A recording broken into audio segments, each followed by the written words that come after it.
Good morning from the north.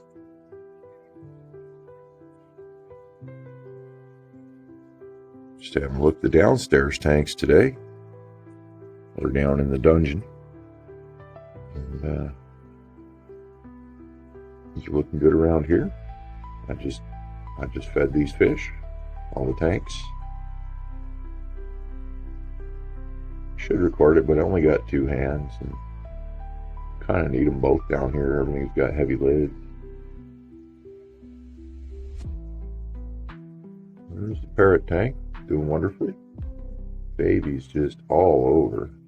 See more of them when I put the food in, and then they go back to hiding. But there's so many of them, which is good. So I got a pet shop will give me $6 a fish already. Of course, that's at store credit for these, but they're not really high demand fish. We'll take them though. $6 a fish, you get me a lot of frozen bloodworms. Save me hundreds of dollars. And we got another batch coming up over here.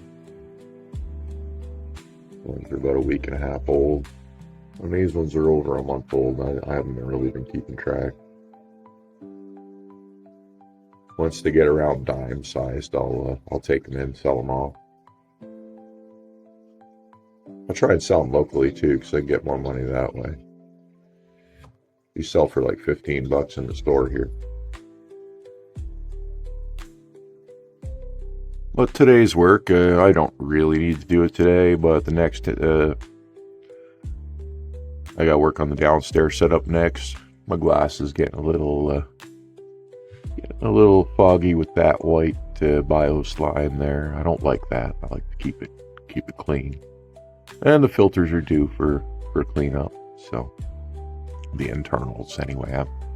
There's a canister on this, and I treat it like a canister. It's also got the barrels and everything on the other side. All the other tanks are linked in. 450 gallons of water flow through this tank and all the other tanks. So it's a lot of people look at this 120 gallon tank, and I always get a comment, how could you keep that many fish in a 120 gallon tank? You just don't understand my setup. And that's why you're saying that. They're in 450 gallons of water. That's what matters. That's why a 120 gallon tank would be bad for this many fish, because there wouldn't be enough water for this many fish, but I've accommodated that. So these fish are living very happy, healthy, comfortable lives. So comfortable that there's even a flower horn in here, and they don't fight. He's so happy, he's not aggressive. So if you're wondering about fish aggression, all these fish, minus the silver dollars, are basically aggressive fish. Normally, if you keep this many Oscars in a tank, it's mayhem, especially if it's a smaller tank. I mean, 120 gallons ain't puny, but what makes fish grumpy? What makes cichlids grumpy? Crappy water. And not enough water makes crappy water. So that's why a lot of people struggle with Oscars. It's because they're got a 75 gallon tank and 2 Oscars in it. It's not enough. It's just not enough water. And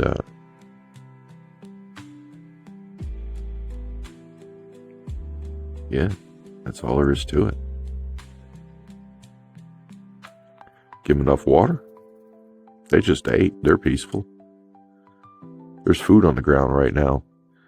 If anything, right now is probably their most aggressive time for these fish, because they're fighting over the spoils on the bottom. And they're still not fighting. I got males in there. I got females. The big ones are females.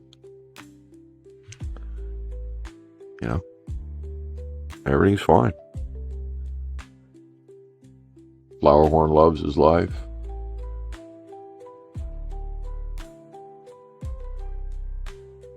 He grew fast too.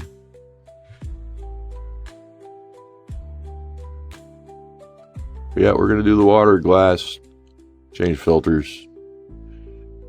I think we'll do that today. Almost don't want to do anything today, to be honest, but I think we'll do that.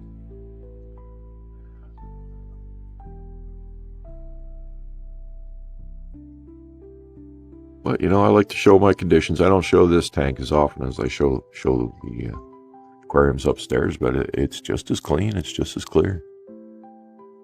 And this water's coming up on 2 weeks old. I'm going to do it today, but it's been a while.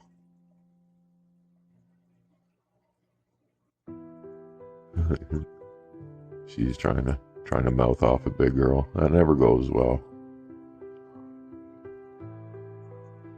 Big girl will straighten you out.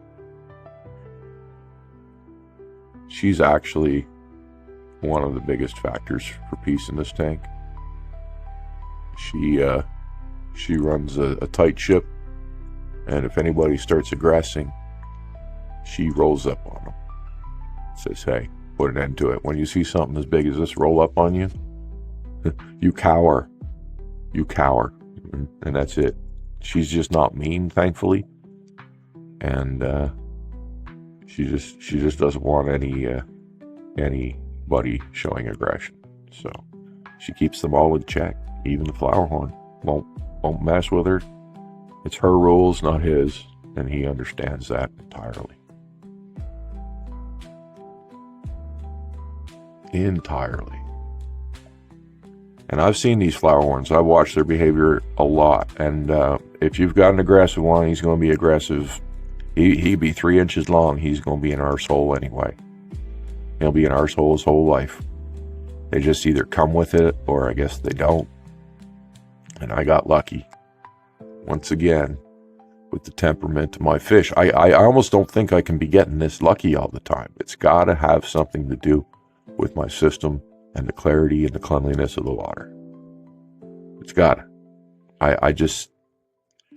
Every single... this fish came in aggressive as hell, and it's still probably the most aggressive fish in my tank, but he doesn't get to be aggressive because Big Girl shuts him down.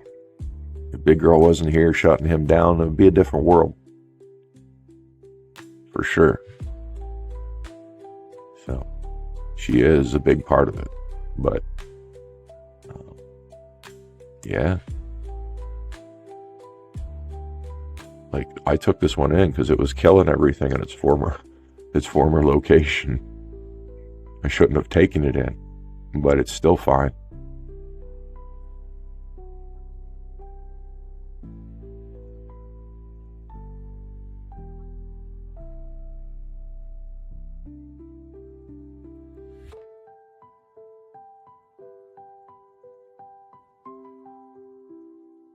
He's just beating everything up.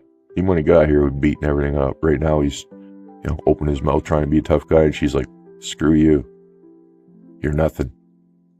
Stop it. And then he's like, okay, I'm peaceful again. And that's it. That's what happens in this tank. Nothing more than that.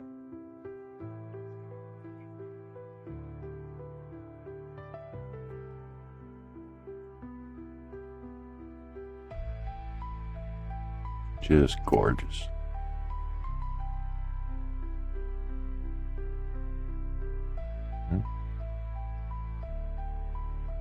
You know what wouldn't make this tank work? If I bought a jar of mud, put it under my substrate, made my substrate, a third the height of my tank. This tank would fail. This whole system would fail if I did that. It would turn into a biological soupy mess.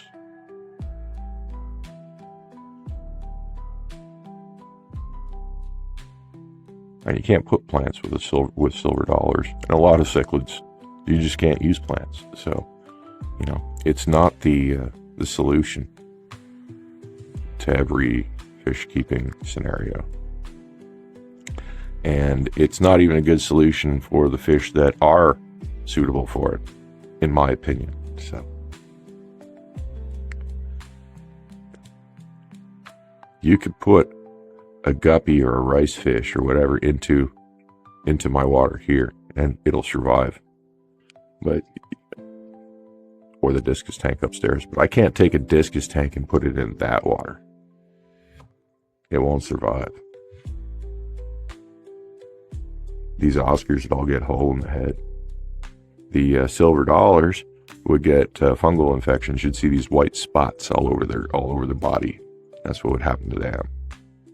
Each fish kind of shows it in a different way. I don't even know how the parrotfish would deal with it. But bad water is where all the problems come from.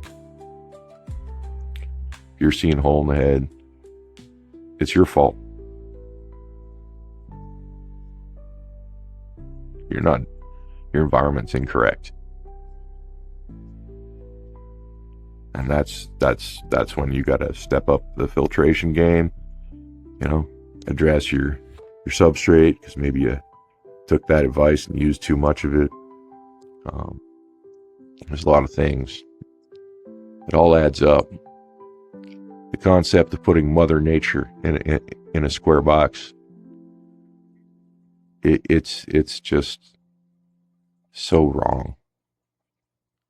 You can't do it with a bunch of plants and mud, and then just let Mother Nature take care of everything, and boom, you got this thing in your house that you don't even have to look after. Isn't that great? Like, why do you want to keep animals if you don't want to look after them? It's just ridiculous.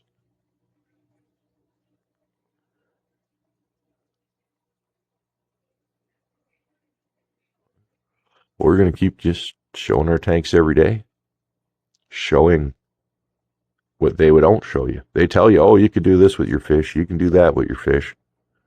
They set it up once.